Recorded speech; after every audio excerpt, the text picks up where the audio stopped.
mempersingkat waktu, kita mulai dengan sesi yang pertama. Di sini Pak Solihin akan memaparkan tentang sejarah perkembangan desain interior di Indonesia. Silakan Bapak. Terima kasih. Langsung. Saya akan memulai dengan sejarah pendidikan kapan dimulai di Indonesia. Antara sejarah pendidikan dan aktivitas desain interior itu sendiri agak berbeda karena aktivitas lebih dulu dimulai sebelum pendidikan. Jadi setelah Perang Dunia Pertama, Belanda diuntungkan karena tidak terlibat perang dari tahun 1914 sampai 18.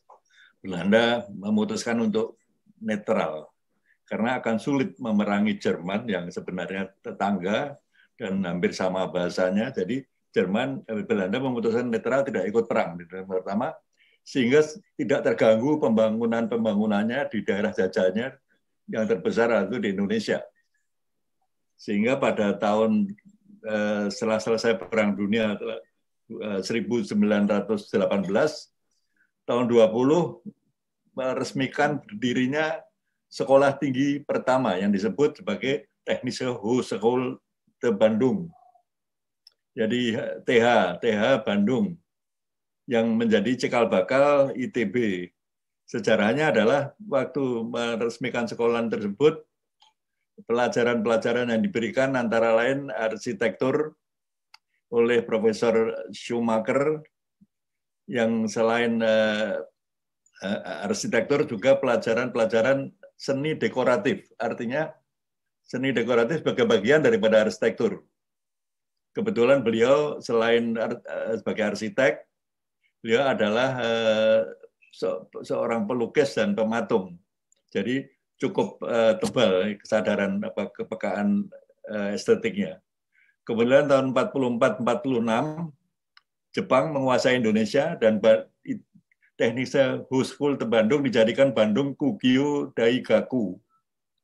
Dan setelah Jepang menyerah dalam waktu yang cukup dekat, hanya setahun, Belanda kembali memegang administrasi dari sekolahan tinggi tersebut, menamakan Fakulteit van Technische Wetenschap.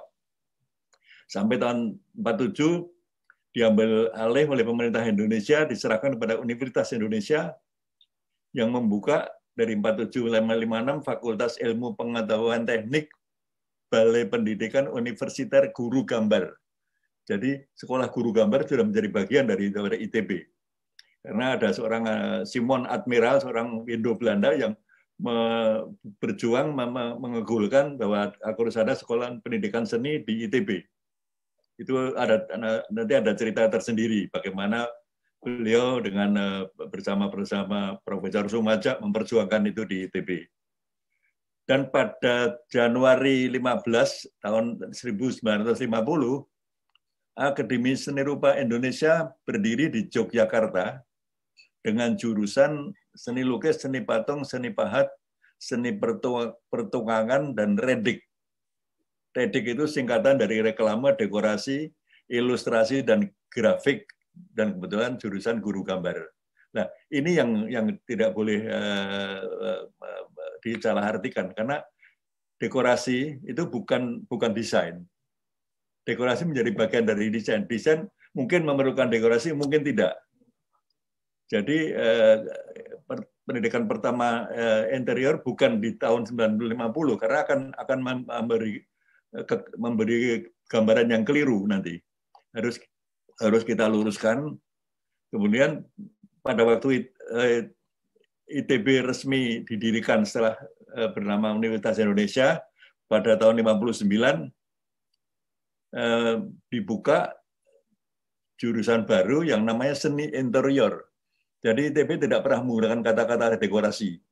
Tidak pernah, tapi seni interior yang menjadi bagian baru dari jurusan seni rupa yang terdiri dari seni lukis dan seni rupa.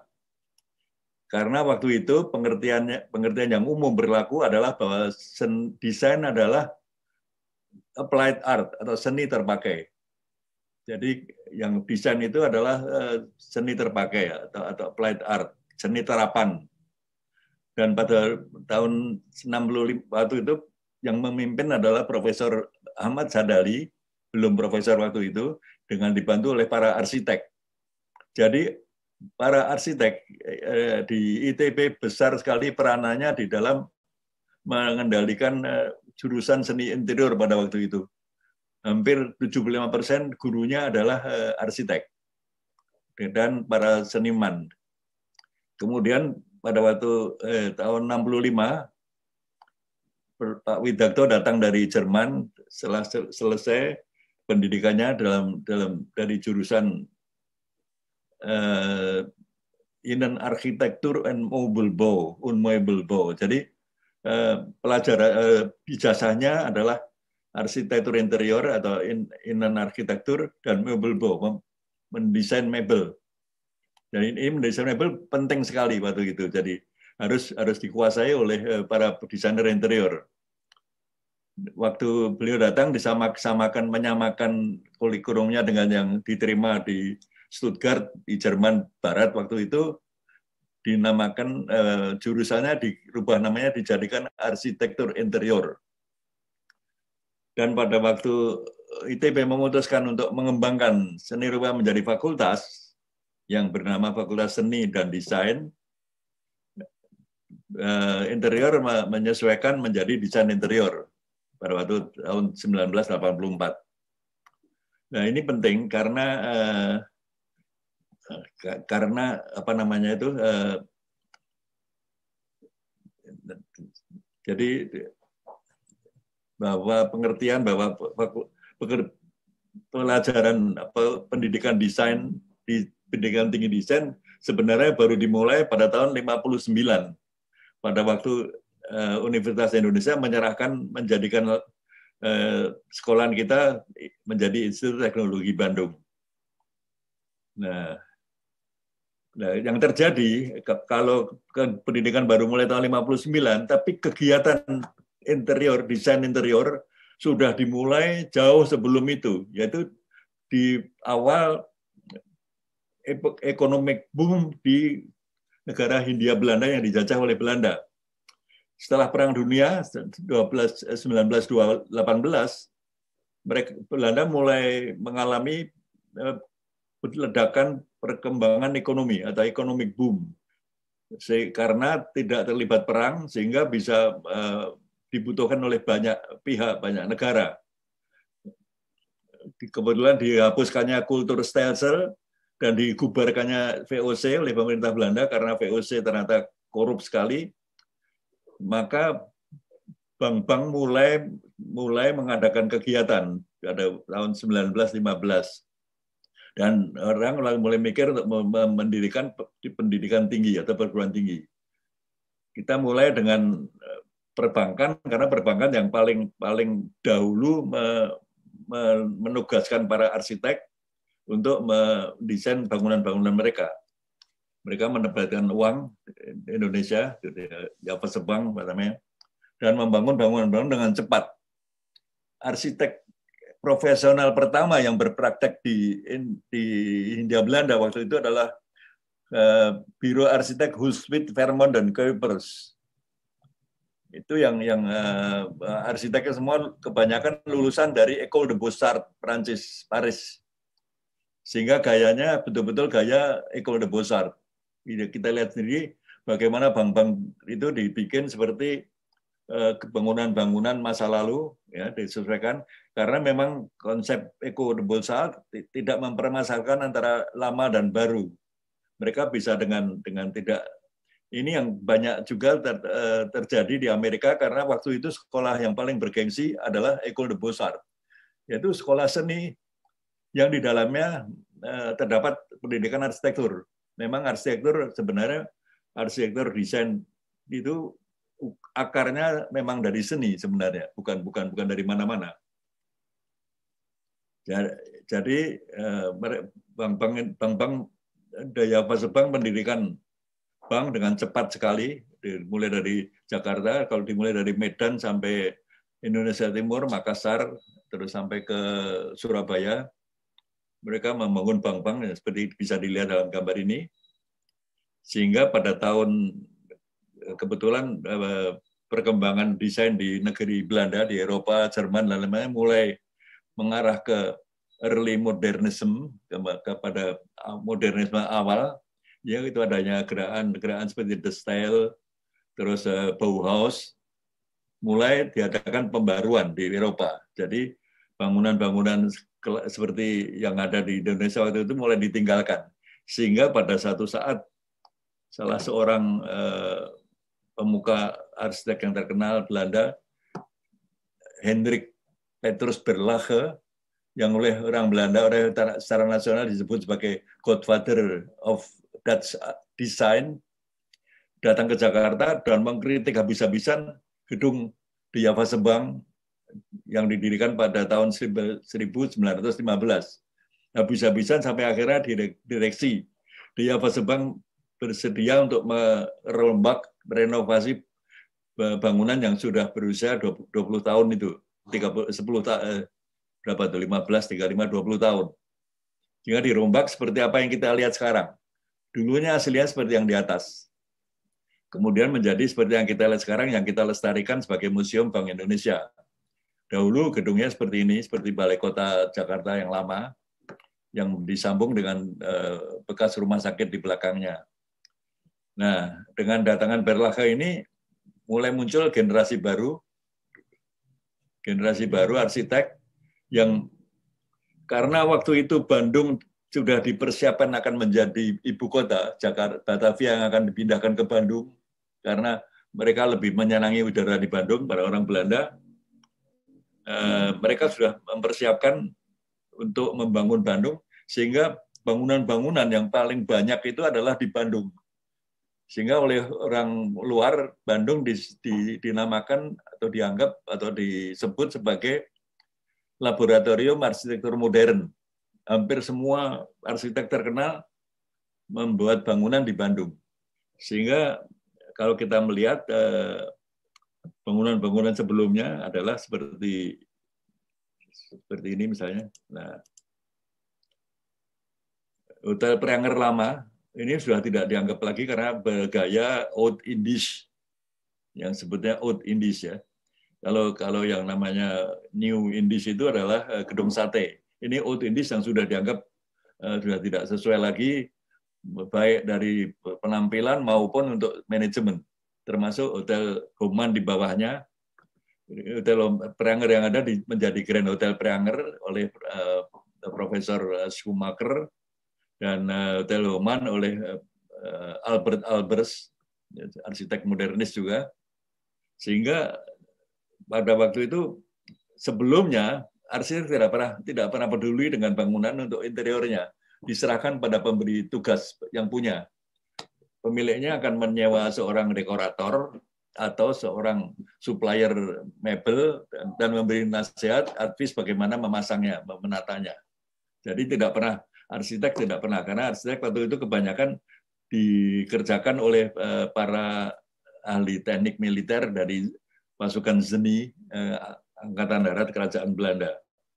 Tapi pada waktu bangunan-bangunan mulai dihubungkan dengan modern, dengan arsitek profesional, mereka mulai berpikir, wah, nggak mungkin kita serahkan ke pemilik, kita harus mulai mengurusnya.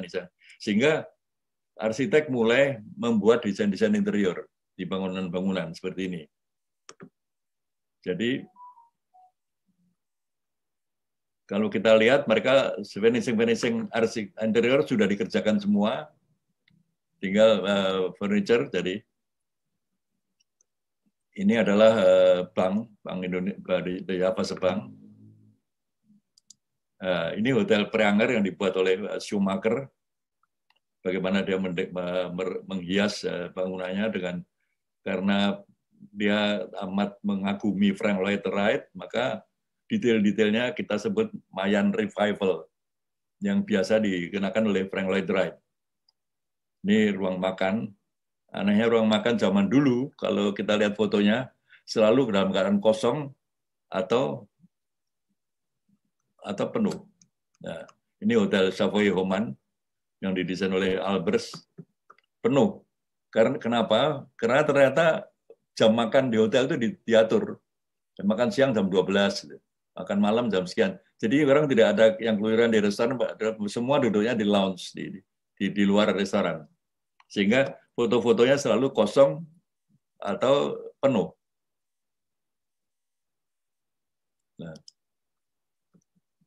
Nah, ini kebetulan kita lihat Profesor Schumacher. Sebenarnya beliau bukan lulusan sekolah arsitek. Beliau itu masuk ke Akademi Militer di Breda dengan adiknya Richard Schumacher. Yang di Bandung salah satu karyanya adalah Rumah Merah, Pavilion Merah di Taman Sari. Bagus sekali. Dan kakak beradik itu adalah lulusan sekolah militer, Akademi Militer Breda, seperti AMN, tetapi jurusan teknik. Sehingga belajar membangun, belajar mendesain konstruksi. Nah, kebetulan Schumacher tua, kakaknya itu senang mengerjakan seni patung dan seni lukis. Sehingga kemampuan estetiknya diasah melalui kegemarannya untuk dengan hobi seninya itu. Sehingga dia betul-betul ini gedung Isola, Villa Isola itu kepunyaan seorang pengusaha kaya Baretti yang dicurigai menjadi kolonel kelima atau mata-mata Jepang. Itu dengan dia membangun tempat di atas Setiabudi di Jalan Kelembang supaya bisa mengawasi lalu lintas pasukan Belanda, pasukan udara. Dia meninggal jatuh dari pesawat, entah ada yang bilang disabot, tapi ini diselesaikan dengan baik sekali oleh Schumacher tua, Charles Schumacher, sama Richard yang adiknya. Dan interiornya semuanya dikerjakan dengan amat profesional. Jadi ini sudah dikerjakan sebelum pendidikan interior dimulai di ITB tahun 59. Tukang-tukangnya waktu itu furniture didatangkan dari Belanda melalui perusahaan namanya Van der Pol, yang akhirnya membuka cabang di Jakarta, terus di Bandung, di Semarang, mengajari tukang-tukang Indonesia yang berbakat untuk membuat furniture. Ini keuntungannya. Jadi Schumacher tua, restoran-restoran waktu itu sudah didesain. Ini restoran dari Grand Hotel Lembang sama beberapa lagi. Kita lihat sendiri kursi-kursinya sudah dipilih yang baik. Jadi kesadaran interior itu sudah ada.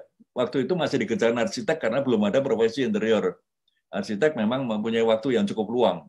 Sehingga kalau kita lihat zaman dulu, tahun-tahun itu di Eropa, arsitek itu sempat membuat kursi, membuat gerdel pintu, membuat asbak pun sempat. Alvaro Aalto membuat vas bunga gitu. Semua dikerjakan karena memang waktu desain, waktu proyek itu tidak seperti sekarang gitu. Mungkin lebih santai. Nah, keuntungannya dengan adanya itu adalah tukang-tukang. Kita mulai mengenal. Ini kursi-kursi yang kami ketemukan waktu kami merenovasi Bank Indonesia, bekas Jasa Pegang, menjadi Museum Bank Indonesia. Ini disebut Chinese Art Nouveau dari Semarang atau Semarangan. Jadi ini kursi-kursi yang ergonomisnya bagus sekali. Kita bisa duduk dengan nyaman sekali di kursi ini. Ini sekarang masih dipakai di Museum Bank Indonesia. Pak Solihin, ya. Kita ke Pak Refra dulu, gimana Pak? Kan ya, berhubungan nih dengan apa yang Bapak bahas, ini furniture nanti. Kenapa saya interior? Karena furniture, karena furniture itu penting. Nanti akan ada hubungannya dengan kuliah merdekanya Pak Refra. Oke, Bapak mau lanjut dulu atau Pak Refra dulu, Bapak? Pak Refra di sini. Jadi ini sekarang nih, saya terangkan kenapa. Karena dalam pembiayaan interior sekarang, proyek furniture itu masuk ke dalam FF&E. Oh iya. Furniture and Equipment. Itu dulu 18-20%. Sekarang dengan kemampuan dengan tuntutan yang lebih tinggi sudah 30%. Jadi harus dijadikan pertimbangan paling penting bagi seorang desainer interior. Kalau kurang nanti itu diselesaikan dengan caranya kuliah merdeka tadi yang akan dijelaskan oleh Pak Refra. Silakan. Yaitu adalah mempelajari khusus mebel yang belum banyak didapat atau belum sempat didapat secara lengkap waktu dia sekolah. Kita lanjutkan ke Pak Solihin sebentar. Pak Solihin akan menjelaskan mengenai perkembangan desain furniture ya Pak di di desain interior, menjadi salah satu nyawanya profesi kita. Silakan Pak Solihin. Jadi tadi kita berhenti di kursi-kursi yang oleh orang Eropa dibawa ke Indonesia. Ya seperti tergantung siapa yang membawa. Kalau yang membawa waktu itu pemerintahan Raffles dinamakan kursi Raffles. Kalau yang membawa Daendels ya kursi Perancis karena dia mewakili pemerintah Perancis. Gitu. Sehingga kita tuh sebenarnya mendapat kebanjiran kursi karena memang kita tidak punya kursi.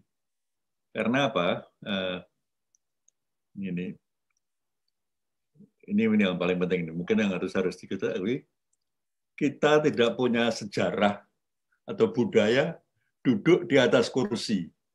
Sebagaimana bangsa Jepang, kita termasuk bangsa yang kebudayaannya dan sejarah duduk di lantai. Karena bisa dilihat dari seragam baju kita. Bagaimana keris di belakang. Jadi tidak mungkin kita akan duduk bersandar seperti duduk di kursi. Sebagai orang Jepang juga membawa samurai di ininya. Karena apa? Orang Jakarta yang paling ujung, yang paling pertama mungkin ketemu sama orang asing, baru melihat kursi di pertengahan abad 19. Sebelum itu belum pernah melihat yang namanya kursi. Demikian juga orang Jepang, baru akhir abad 18, orang-orang Belanda yang mampir ke Cina dulu, baru ke Jepang, membawa kursi-kursi buatan Cina. Dibawa ke Jepang. Orang Jepang baru melihat kursi saat itu. Jadi, kita tidak usah membuang-buang waktu untuk mencari apakah ada kursi Indonesia. Tidak ada. Gitu. Ini bagaimana seorang pangeran di Madura mau duduk susah karena kerisnya ganjil di belakangnya. Karena memang biasanya dari pakaian kita kelihatan bahwa kita sebenarnya tidak mempunyai sejarah duduk di atas kursi. Sebenarnya dilihat waktu terjadi pertukaran budaya atau kulturisasi antar budaya, orang-orang Belanda membawa kursi, kita mulai duduk di atas kursi karena sudah mulai bisa memesan kursi atau membeli kursi. Tetapi karena ukurannya tinggi, memakai ancek-ancek, memakai dingklik. Atau karena kursinya besar, naik jadi duduknya seperti duduk di lantai tapi di atas kursi. Karena memang kita masih belum terbiasa duduk di atas kursi. Nah, kita beruntung bahwa orang-orang Belanda mengajari, terutama orang-orang Cina di daerah Semarang untuk membuat kursi. Mereka punya orang berbakat yang namanya kelompok kungfu ya. Nah, sehingga kita tuh tidak punya istilah yang sesuai dengan ini. Saya mendapat majalah, namanya majalah itu Furniture, tabloid Furniture, diterbitkan oleh salah satu produsen ini. Di sini ada kata-kata furniture, di sini ada kata-kata mebel. Yang mana? Ternyata di daerah kontinental, Eropa daratan itu semua memakai kata mebel, malah Rusia tuh sama dengan kita mebel gitu. Karena apa? Itu mobilitas, jadi bisa dipindah-pindah. Nah, orang Inggris memilih pakai furniture yang sebenarnya ditemukan oleh bangsa Prancis. Nah, kita harus jelas. Kalau kita bisa bilang mebel, ya seperti mobil atau mebler, kita furniture yang mana? Furnitur atau furniture. Di Kamus Besar Bahasa Indonesia, mebel sudah jelas. Kalau ada kecil, tulisan kecil, furnitur. Enak nggak kita ngomong furnitur gitu? Kan nggak enak, toh. Kenapa? Karena emang tadi satu-satunya mebel yang diketahui oleh orang Indonesia adalah dingklik. Atau kalau di Jawa Barat jodokan atau jogokan. Dingklik di modernisasi memang sampai plastik pun tetap dingklik. Karena dulu ini biasanya untuk orang di tempat-tempat basah, batik atau apa dia. Karena kalau kita melihat singgasana raja Sultan Sunun Pakualam Sunun Pakubuwono dan nama Kubuwono itu hanya dingklik seperti ini. Ini yang namanya mahligai singgasana. Paling-paling seperti ini, tapi bukan dalam bentuk kursi. Karena memang kita tidak mengenal kursi. Nah, itu menguntungkan sebenarnya. Jadi kita nggak usah mimpi mencari kursi Indonesia, tapi kita bisa membayangkan bisa membuat kursi apa saja. Ini saya baru menyadari setelah saya itu diminta untuk membuat tulisan mengenai The Age of Furniture oleh majalah apa namanya itu, Indonesia Design. Karena ternyata setelah saya kenapa kok mereka minta tulisan ini, ternyata ada keluhan atau ada semacam bukan komplain tapi keluhan kok sayang desainer interior Indonesia itu jarang atau kok tidak banyak yang menekuni salah satu komponen yang paling penting di dalam desain interior, yaitu desain furniture atau desain mebel. Itu sekarang itu alokasi budgetnya itu 30% dari biaya interior. Jadi besar sekali. Nah, ini bagaimana seorang Miss van der Rohe mendapatkan ide untuk membuat desain Barcelona dari Mesir kuno sekali. Atau seorang Angelo Dongia dari New York mendapatkan ide untuk membuat kursi dari kursi Klimos dari Yunani yang juga kuno sekali. Itu bisa dikembangkan, dan yang mengembangkan semua bangsa, bukan hanya bangsa Inggris atau Amerika. Seperti halnya seorang Hans Wegner yang berbangsa Denmark mengembangkan kursi Cina. Karena ada satu masa di abad 19 yang namanya Japonisme, pengaruh-pengaruh timur itu melanda daerah-daerah Skandinavia. Sehingga mereka amat mengagumi desain-desain Jepang. Nah ini apa? Nah, ini bagaimana saling pengaruhi. Kalau kita melihat kursi Biedermeier yang di abad 19 ini, itu kemarin kalau tidak salah pernah dipakai di Hotel Mulia di restoran Italinya.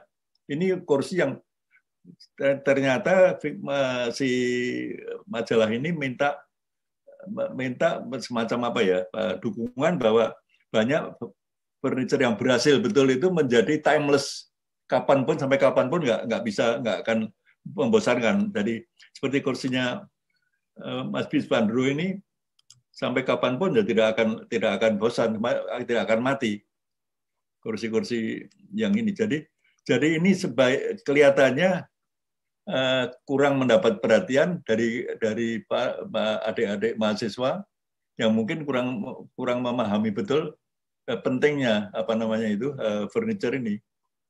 Seperti misalnya ini Rietveld yang penemu apa namanya salah satu eksponen the style di negeri Belanda.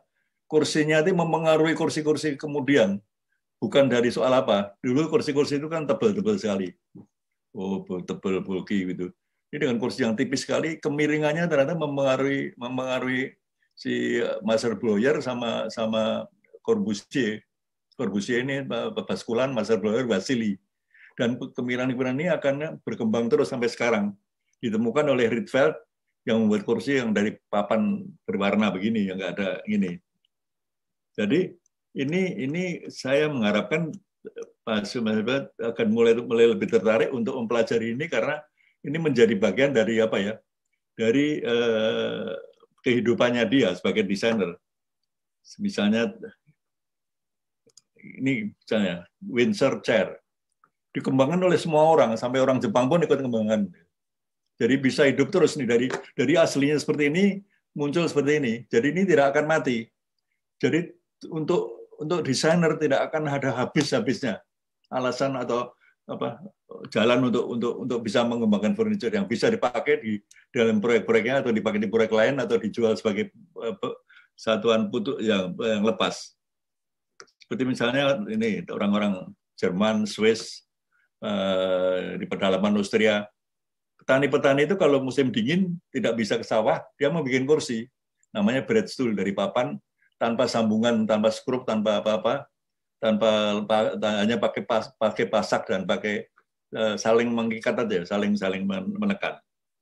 Ini dikembangkan oleh Adolf Babel, ini teman sekelasnya Pak Widagdo di Stuttgart, guru Adi Surya itu pernah bekerja di tempat dia.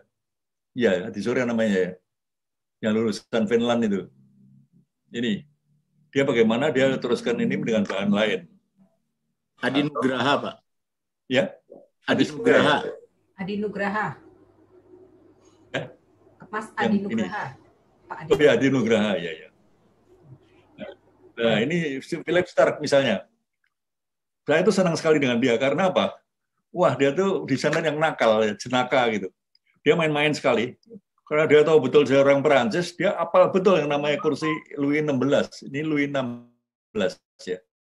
Mungkin ibunya duduk di atas kursi Louis XVI. Jadi waktu dia kembangkan menjadi dengan bahan-bahan baru ya, plastik segala macam, yang terakhir transparan disebut Louis Gauche. Saya tanya Louis itu. Ini laris sekali. Jadi kursi yang ratus tahun yang lalu itu bisa hidup sampai sekian ratus yang akan datang. Ini yang sebenarnya harus dikembangkan. Philip Stark pernah bikin kesalahan juga. Ini saya korbannya, saya antara lain. Dia bikin kursi nekat ini, kaki 3. Yang pertama kali dipakai di sebuah hotel di New York namanya Hotel Royalton. Saya karena senang dengan Philip Stark, kalau ada hotel dia baru, pas di situ saya check in. Pada waktu mau check out, teman saya jemput, saya lagi nulis surat di tempat mejanya. Tempat kerja itu, meja itu rantainya keras, keramik, tempat tidur karpet. Desainnya dia selalu begitu. Untuk ke belakang memang kuat sekali. Pada waktu pen saya jatuh ke samping, wah, langsung balik kena keramik itu, kepala saya hampir pingsan.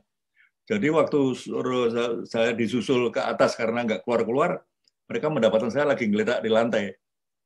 Teman saya bilang, arsitek nakal dari New York, kalau kamu mau tinggal sebulan di sini, kamu jadi kaya raya. Saya bantu nuntut pemerintah. Tapi ya saya nggak bisa, harus pulang saya pakai esok harinya. Tapi tahun yang lalu, setelah 2019, saya mampir New York, saya intip. Ternyata kursi itu tidak dipasang lagi, diganti kursi roda biasa itu untuk kerja. Rupanya ini jadi masalah besar. Cuman karena orang Indonesia yang bodoh nggak ngerti keuntungan, ya saya nggak teruskan, nggak dituntut gitu. Nah ini kembali. Ini yang namanya kursi Klimos. Diketahui dari gambar-gambar vas temuan Yunani kuno. Kuno sekali. Ya, kalau Yunani kuno itu kunonya udah nggak keruan lah kunonya. Koin-koin ini kursi. Karena orang Yunani itu senang sekali duduk lama-lama, diskusi mengenai ilmu, filsafat, musik apa. Mereka suka sekali dengan melatih otaknya. Ini desainer seluruh dunia mengembangkan. Kenapa desainer kita nggak ada yang mau? Kita lihat ada rotan sebelah kanan nomor 2 dari atas itu, rotan. Ini semuanya titik tolak dari Klimos, sama halnya dengan dengan Barcelonanya Mies van der Rohe. Nah, kita jangan susah buang-buang waktu mencari kursi Indonesia karena tidak pernah ada kursi Indonesia. Tapi desainer Indonesia bisa mengembangkan kursi-kursi kuno dari Eropa atau dari mana-mana, dari kita mengembangkan. Jadi nanti nama kita akan terbawa oleh itu. Bukan mencari ngoyong-ngoyong mencari kursi-kursi buatan ini. Karena apa? Ini ada satu contohnya. Ini dulu kalau kita lihat di belakang ya. Ini agak menyakitkan tapi ini. Ini agak menyakitkan sebenarnya. Ini. Maaf Pak Solihin, waktunya 2 menit lagi boleh Pak? Ya, ini.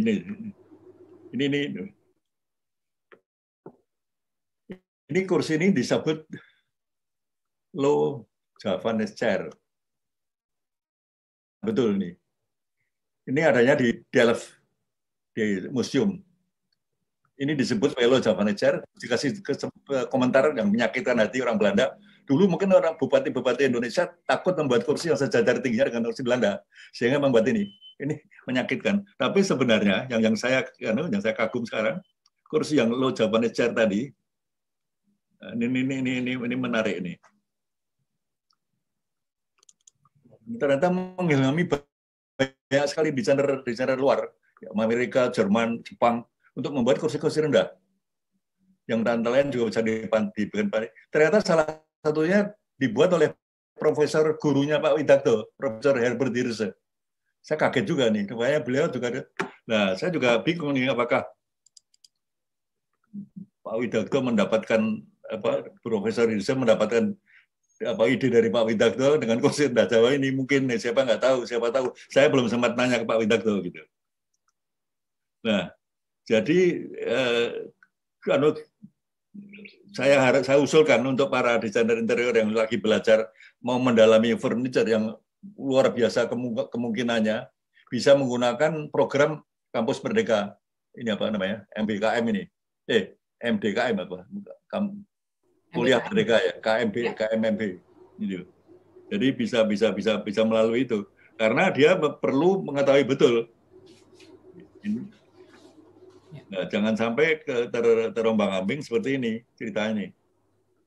Waktu komputer masih terpisah ada CPU-nya tuh, wah kita bingung membuat meja macam-macam, laci khusus yang harganya tambah mahal karena harus dibuat. Ternyata komputernya berubah terus, nggak ada CPU lagi. Akhirnya yang terjadi mendesain untuk masang laptop, karena laptop itu juga nonsense, karena kalau kita pasang di pangkuan masih melorot. Jadi perlu ada meja kecil yang bisa dilipat, bisa dibawa mana-mana bersama komputernya. Ini perkembangan yang ini. Nah, jadi saya usulkan mungkin, kalau mungkin dalam sekolah Merdeka tadi, apakah mungkin dipadukan dengan misalnya perusahaan mebel yang besar yang bisa dipakai untuk bekerja praktek mahasiswa. Karena tanpa praktek nggak mungkin. Zaman dulu waktu saya masih mengambil 4 semester, itu terakhir gambarnya 1:1, supaya kita bisa merasakan betul. Tiap lengkungan, tiap ketukuan, gambarnya harus 1:1. Saya nggak tahu apakah sekarang masih diajarkan begitu, tapi begitu waktu zaman saya. Karena saya termasuk generasi terakhir, angkatan terakhir yang kurikulum lama. Dulu itu kan 7 tahun resminya. Jadi ada 2 tahun pertama sarjana muda, terus mendapat sarjana muda, terus setelah milih jurusan 2 tahun lagi sarjana 1. Setelah 5 tahun, baru 2 tahun lagi bisa sarjana penuh. Jadi sebenarnya 7 tahun dulu itu. Cuman nggak tahu sekarang apakah sama ini ya. Maaf, Pak Solihin, waktunya sudah habis. Ya. Jadi ini mebel tadi saya titip kepada Pak Refra untuk dicarikan detailnya bagaimana supaya mereka tertarik untuk mebel ini. Jangan hanya membuang waktu mencari kursi Indonesia yang nggak akan ada gitu. Iya. Terima kasih. Sama-sama, makasih Pak Solihin. Beri aplausnya dulu Pak untuk Pak Solihin.